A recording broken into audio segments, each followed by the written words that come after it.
દેશના વડાપ્રધાન નરેન્દ્ર મોદીના ડ્રીમ પ્રોજેક્ટ બુલેટ ટ્રેનનું કામ કરતી L&T એજન્સી દ્વારા ગણદેવી તાલુકાના નાંદરખા ગામે અસરગ્રસ્ત ખેડૂતોને થયેલ નુકસાનના વળતરને લઈ ખેડૂતો ફરી એકવાર આંદોલનના માર્ગે ઉતર્યા છે। ત્યારે તેમના વાંસદા ચીખલીના ધારાસભ્ય અનંત પટેલ પણ સમર્થનમાં આવ્યા છે।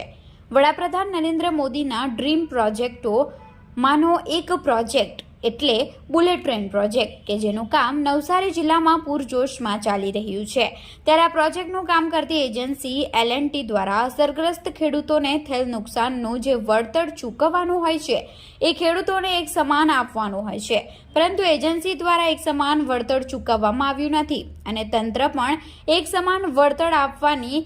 શકી નથી, જેથી ખેડૂતોને આંદોલનનો માર્ગ અપનાવ્યો છે, જેમાં તેમણે વાંસદા ચીખલીના કોંગ્રેસી ધારાસભ્ય અનંત પટેલે પણ સમર્થન આપ્યું છે।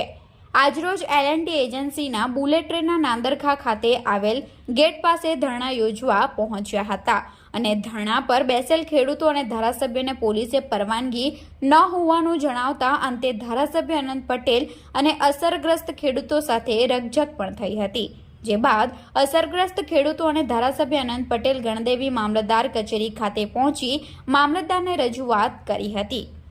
અને એજન્સીના જવાબદાર કર્મચારીઓને મામલતદારની સમક્ષ બોલાવી અસરગ્રસ્ત ખેડૂતો અને ધારાસભ્યએ રજૂઆત કરી યોગ્ય નિરાકરણ લાવવા જણાવ્યું હતું। સાથે જ આગામી સોમવારે ફરીવાર વળતર અંગે બેઠક કરવાનું હાલ પૂરતું જણાવ્યું છે। નાંદરખાના ખેડૂતો L&T કંપની જે કામ કરી રહેલી છે એમને જે વળતર બાબતમાં પ્રશ્ન હતો એ સંદર્ભે અહીંયા રજૂઆત કરવા માટે આવ્યા હતા અને કંપનીના અધિકારી પણ આવ્યા હતા। એમણે રજૂઆતો સાંભળી અને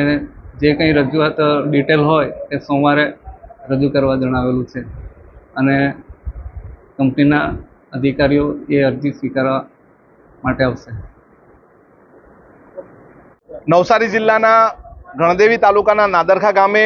ખેડૂતોની જમીન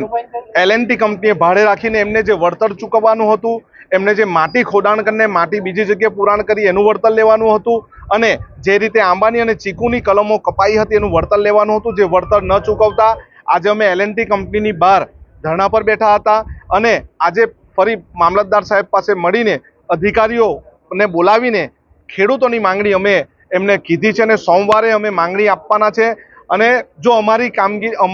અમારા ખેડૂતોને જો વળતર ન મળે તો અમે આવનારા દિવસે અમારું આંદોલન ચાલુ રાખીશું।